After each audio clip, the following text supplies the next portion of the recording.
So today we are tackling the most painful question in biblical budgeting, and that is if you should tithe while drowning in debt. My name is Janice. Thank you for watching Biblical Budgeting.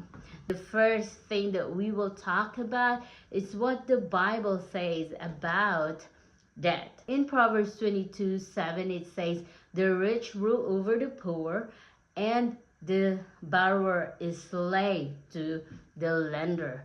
God is very clear on what He says that you are. If you are a borrower, if you have debt, you are a slave to the lender. You don't have any freedom with your money. But be encouraged today, because debt is not God's plan for you. Being in debt is not written in your future. This is just a season in your life to where you are passing by. Like the Israelites from Egypt, their land of slavery, they just passed by the wilderness. They didn't stay there. God told them to move on, break camp, and go possess the promised land. The second thing is what the Bible says about tithing. In Malachi 3:10, "Bring the whole tithe into the storehouse, that there may be food in my house. Test me in this, says the Lord Almighty, and see if I will not throw open the floodgates of heaven and pour out so much blessing that there will not be room enough to store it." What a good promise that God said in the entirety of the Bible. You will never see God tells you about testing Him. Even Jesus told Satan openly to do not put your God to the test. In this verse, Malachi 3:10, He tells us to test Him. He didn't say us, "Test me in your fasting. Test me in your prayer." God didn't say, "Test me when you're reading the Bible." But God said, "Test me in your giving." Because God saw that Satan will test us in our giving. God shows us that it is a battleground. We are being tested every day about how we spend our money or how we give our money. When we get paid and we are thinking of giving, that is when the temptations come. That is when friends invite us to go out and have coffee. That is when our family decides we are going to eat out in an exclusive restaurant.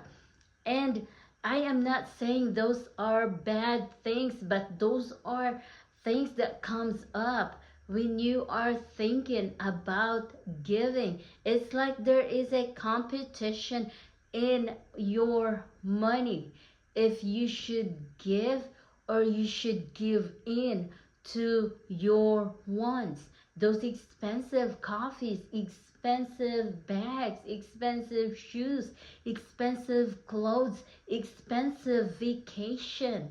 When Jesus was tempted in the wilderness, Luke 4 verses 1 to 13, you can see that Jesus was tempted in three areas of his life. One was the bread, about the food that we consume. If you look at this time, there are so many restaurants, expensive coffee, takeout.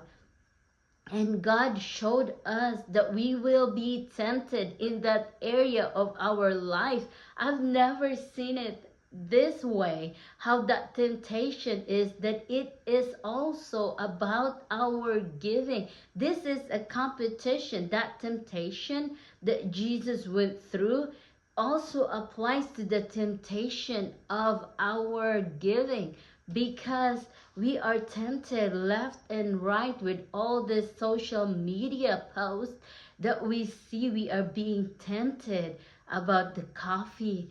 uh, it's always the coffee because I work nights and have we always go to Starbucks. There's always an offer of going to Starbucks.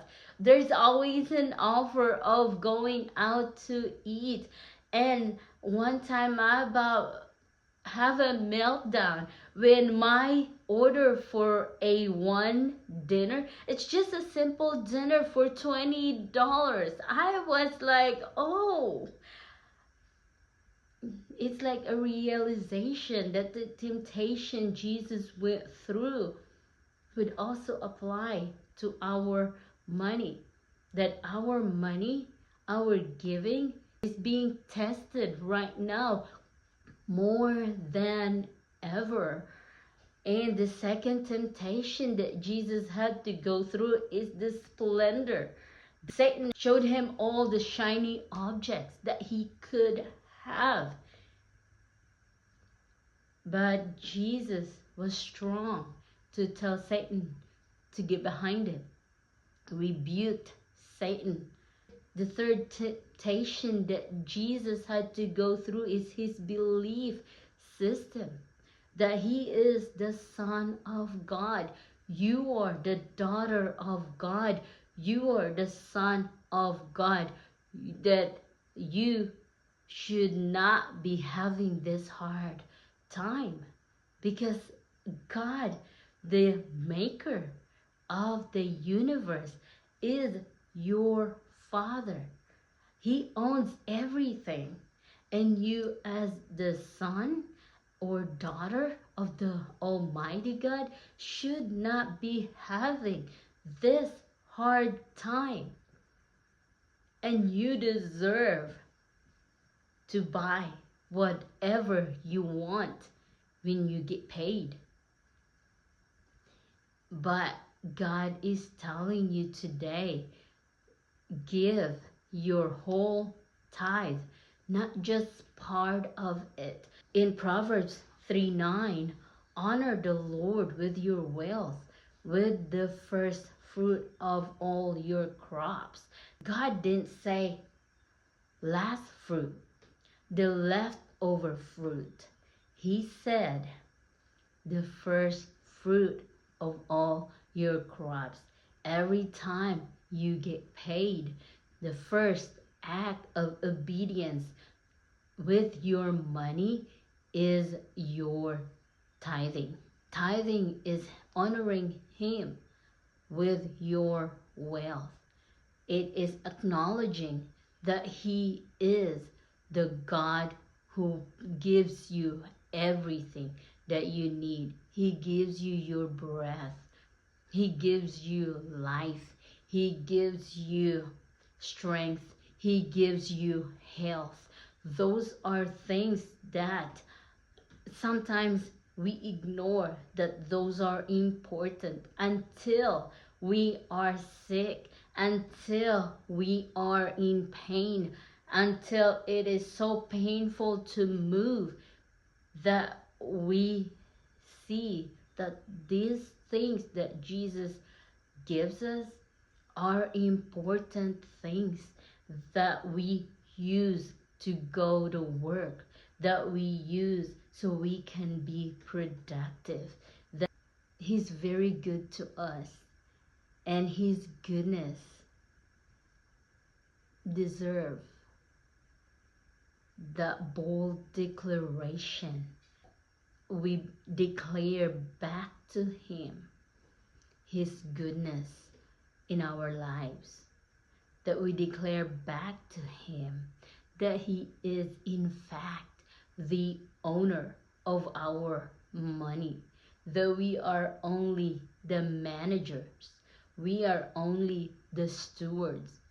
That in Haggai 2:8, He said, the silver is mine and the gold is mine, declares the Lord. It's God stamping on that paper and saying, these things are all mine.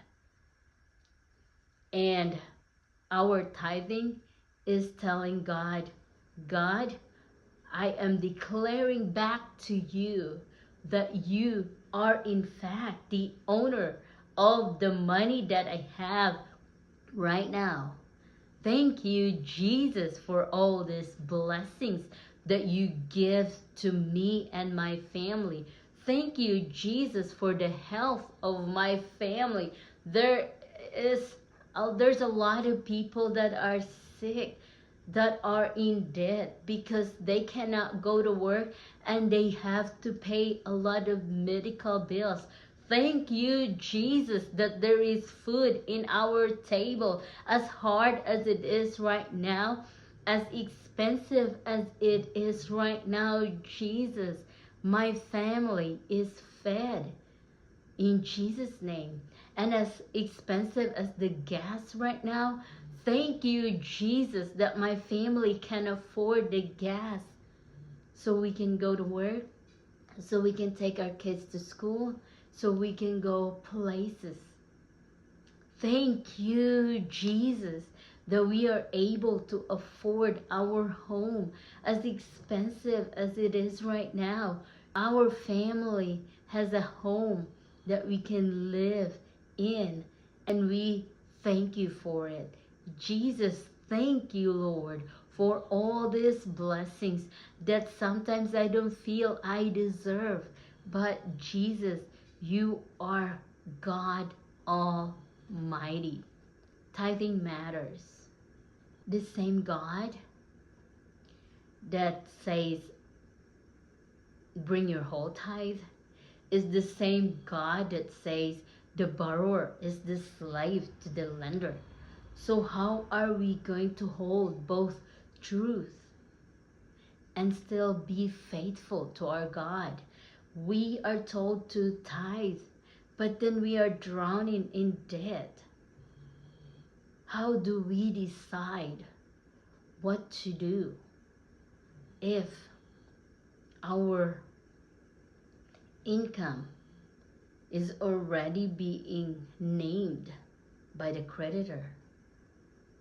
How are we going to decide if we should give? The answer, it is in Matthew 25:14-30. We are given different wealth. One servant was given 5 bags of gold. Another servant was given 2 bags of gold.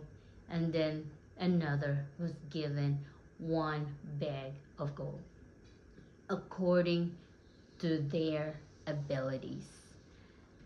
God did not give them money.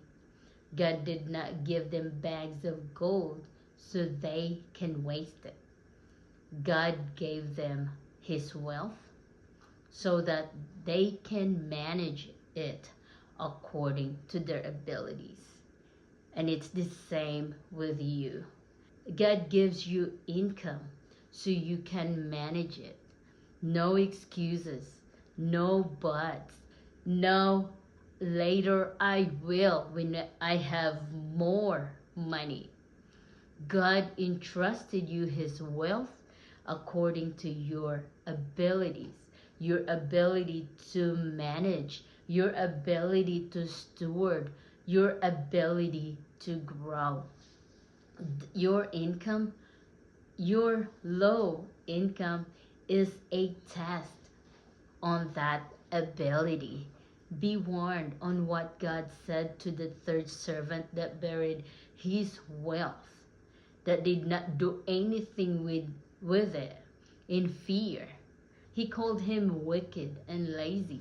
And let's look at what the Bible says on wicked. Psalms 37:38. But all sinners will be destroyed. There will be no future for the wicked. And he called him lazy. In Proverbs 12:24, diligent hands will rule, but laziness ends in forced labor. He called him no future and will be subject to forced labor because he buried the wealth God entrusted to him. He did not use his ability. He let fear control his ability to grow. He let fear control his ability to steward God's wealth. Not managing your income puts you the category of wicked and lazy. You make excuses that you cannot grow your income because it is low. Make excuses that you will grow your income when you have more money. But the master did not listen to all that excuses of the third servant. What he did was he removed that little the third servant have and gave it to that one that God can trust, the good and faithful servant, the servant that is faithful with the little thing. God didn't say the servant that is faithful with the many things. God said the servant who is faithful with the few things, and he added to it because he can trust him that the little he give him, he is grateful and he is not complaining. He makes sure he use all his ability to grow, to manage, and to steward God's wealth. So the question today is, are you an excuse maker that you cannot give your tithe today because you're in debt? Are you a complainer that your income is low? That is why you don't give. You don't give your whole tithe because you're waiting for that moment when God give you an increase. But God is showing you in this parable in Matthew 25:14-30. Towards the end, God showed us, when you read that parable, that he removed that one bag of gold, the low income, from the servant that did not manage it well, and give it to the servant that managed it well. And think about this question. Are you an excuse maker, a complainer servant that is waiting for that big increase before you give? A fearful servant to do everything they can to be faithful? Or are you the good and the faithful servant, faithful on the few things? So if you want God to give you an increase, be faithful even when you're in debt. God is calling you today. God is calling your attention today. If you are asking yourself, should I tithe when I am drowning in debt? Then ask yourself, are you the servant who make excuses, who complains because you don't have enough money? Or are you the servant that is good and faithful servant who is faithful with the few things? So test God with his word today. Give your tithe. In Mark 12:41-44, Jesus is watching the offering. He does not watch out for who gives the biggest. He watch out for who has the biggest heart to give. Today, show God that you are honoring him with your wealth, and that you're declaring back to him that he owns the silver and the gold. Thank you so much for watching this video. I hope this is of value to you. This is Biblical Budgeting. This channel is for Christians to encourage every believer to give first then budget. See you in my next video.